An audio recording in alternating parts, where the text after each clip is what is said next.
Hey guys, welcome to Relationship Stories with TaleTime. The first story is titled, Brother Manipulated Parents to Disown Me for His Own Gain. Years later, he begs for my help. The story starts like this. I'll never forget the day my life was torn apart by my own flesh and blood. It was a crisp autumn morning when I got the call from my parents that would change everything. Evan, we need to talk. My father's gruff voice came through the line. There was an unsettling tone that instantly put me on edge. What's going on? I asked hesitantly, my mind racing through all the possibilities. Had something happened to one of them? An accident or health scare? There was a heavy pause before my dad continued. It's about your brother, Michael. He's made some very disturbing accusations against you. A knot formed in my stomach as I clutched the phone tighter. Michael was 5 years younger than me and we had been incredibly close growing up. What could he have possibly said? He claims you've been embezzling money from the family business, my dad finally revealed, his words feeling like a punch to the gut. Cooking the books, skimming off the top, all kinds of illegal activities. What? That's insane. He's lying. I would never do anything like that. I sputtered out, struggling to make sense of the outrageous allegation. Well, he brought us all the financial records going back months. Everything seems to be documented and, I'm sorry son, but it looks really bad. My mom chimed in, her voice trembling with a sadness that shook me to my core. It didn't make any sense. As the eldest son, I had spent years pouring my heart and soul into our family's small manufacturing company, a business my parents had built from the ground up through decades of backbreaking work and financial struggles. I took great pride in expanding the company's operations and increasing its profitability over the last half-decade. How could Michael, the one who had shown little interest in ever being involved beyond the odd summer job, concoct such an outrageous lie? Unless it suddenly became clear that this was about more than just jealousy over the business. This was about taking everything from me. You have to listen to me. He's setting me up. Michael has been angry ever since I got engaged to Amanda, I pleaded, my heart sinking as I realized the likely motive. He's had a weird obsession with her for years, always hitting on her and making comments. When we started getting serious, he lost it. My parents' silence spoke volumes. In that moment, I realized how deeply Michael's manipulation had run. The sound of my dad's heavy sigh was like a nail being driven into my heart. Evan, we just don't know what to believe anymore. The evidence he brought. He trailed off, failing to find the words to continue justifying this betrayal. We raised you boys to be good, honest young men. But the documents, the money trail, it's all there. As much as it pains us, we have to face reality, my mother added, her voice becoming increasingly distraught. It was a nightmare I couldn't wake up from. I was being accused of the unthinkable by my own brother, and my parents were willing to blindly believe it without a shred of proof on my part. Years of memories, accomplishments, and trust, it all meant nothing in the face of Michael's treachery. I could feel my world crumbling beneath my feet.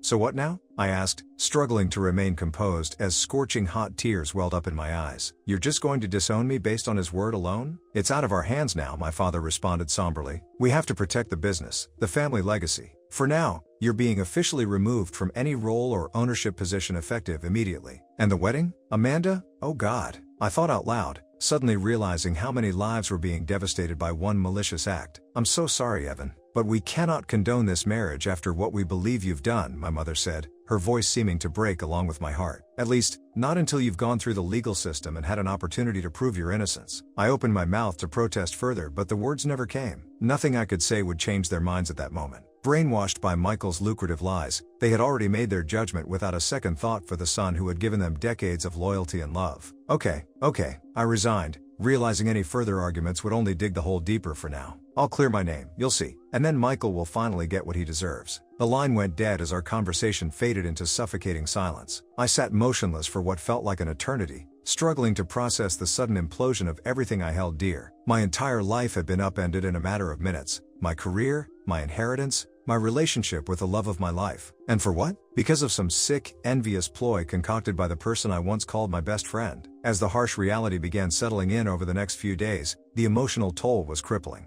Amanda was devastated, her parents disgusted by the crimes I had supposedly committed. Watching her walk out of my life, her eyes brimming with confused tears behind a mask of utter sorrow and heartbreak, will forever be seared into my memory. Then came the grueling process of being excommunicated from the family business, turning over all passwords, documents, and access as demanded by my father. He had the audacity to offer me a generous severance for my years of service, which I refused, both out of principle and foolish hope that I wouldn't need it once I was exonerated. My court case and quest to clear my name dragged on for over 2 agonizing years. In the end, all charges were dropped due to a complete lack of tangible evidence of any wrongdoing on my part. But by then, the damage to my life had already been done. I found myself at rock bottom, couch surfing between friends' places when I could, living out of my car other times. The emotional trauma and financial devastation left me a hollowed-out husk of my former self. Unemployment, depression, and overwhelming feelings of betrayal had become my new normal. Only one thing kept me going during those torturous years: the thought of one day having an opportunity to make Michael answer for his unforgivable transgressions. He had taken everything from me through cold, calculated deception. One way or another, I vowed to make him pay a price so severe, so devastatingly brutal, it would forever serve as a warning to any soulless cretin who dared inflict such spiritual anguish on those they claimed to love. Slowly,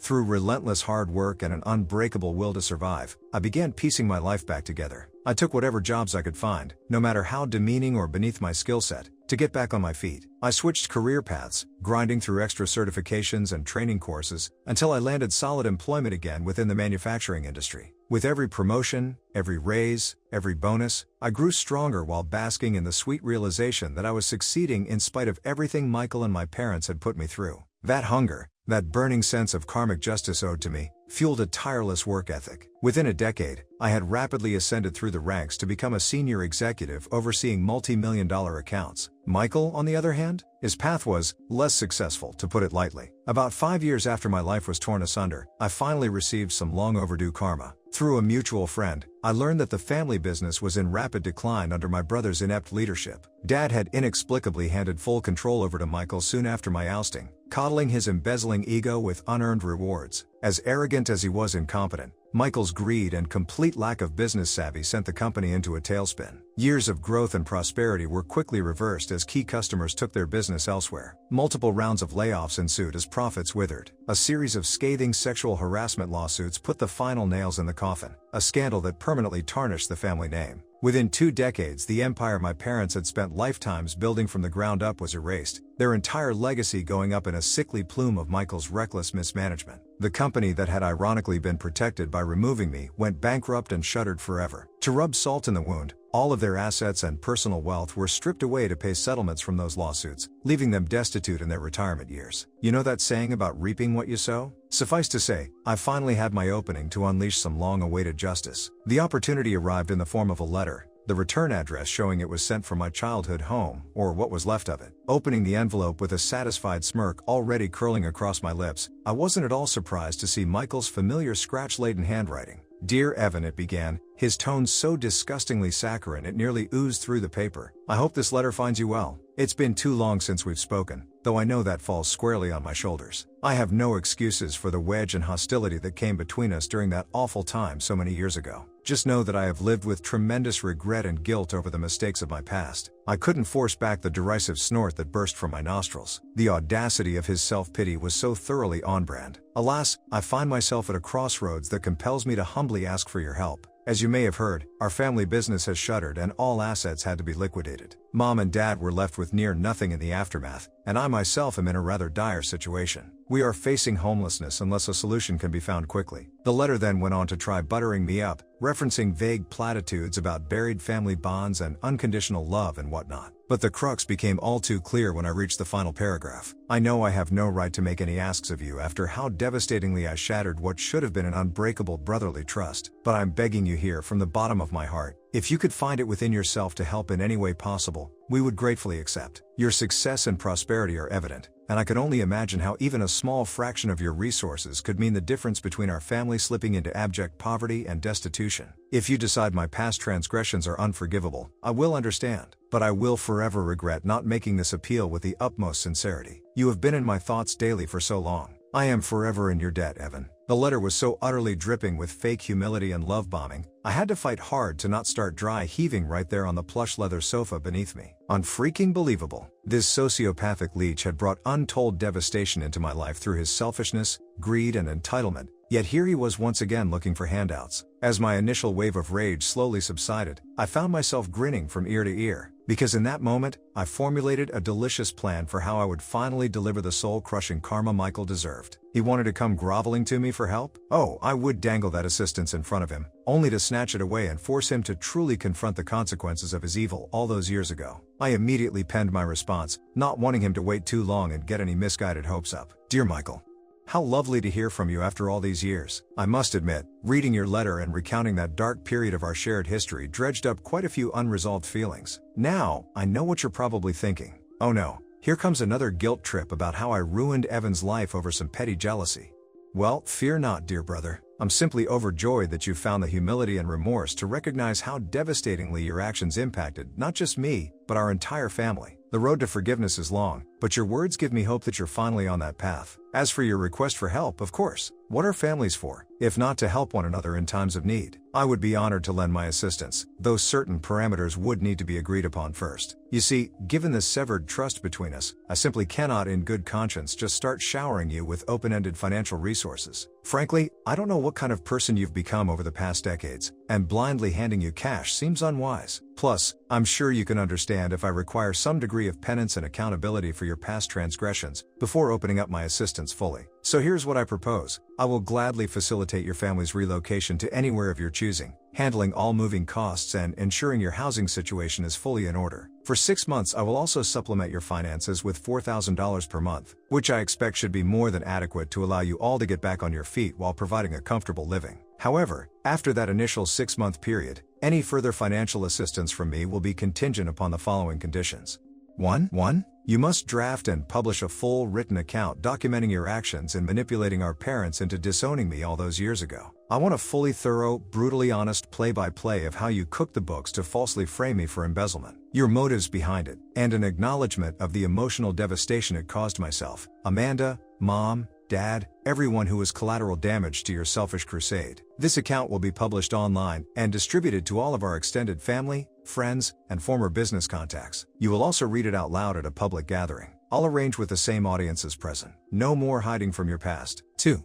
Once your public admission and apology is complete, you will then hand-deliver $350,000 to me in cash, every penny of it. This restitution represents the financial wreckage you caused when I lost my job, career trajectory, and inheritance due to your lies. It will compensate for the income I walked away from, the assets that should have someday been passed down to me, etc. I expect you may need to take out massive loans to cover this cost, but rest assured, I'll be diligently monitoring your finances to ensure that restitution is fully paid before extending any additional help. 3. Mom and Dad get to live out their final years in peace and dignity. That means you covering their housing, medical bills, food, utilities, transportation, every single cost of living for them. You put them in this predicament with your arrogance and greed, so they will want for nothing other than your absence from this point on. If you agree to this proposal, Michael, I give you my word that I will financially support you and make sure you get back on your feet for the long haul. Refuse these terms and you're on your own. End of discussion. I left that decision up to you. Wishing you all the fortitude to begin making amends. Regards, Evan.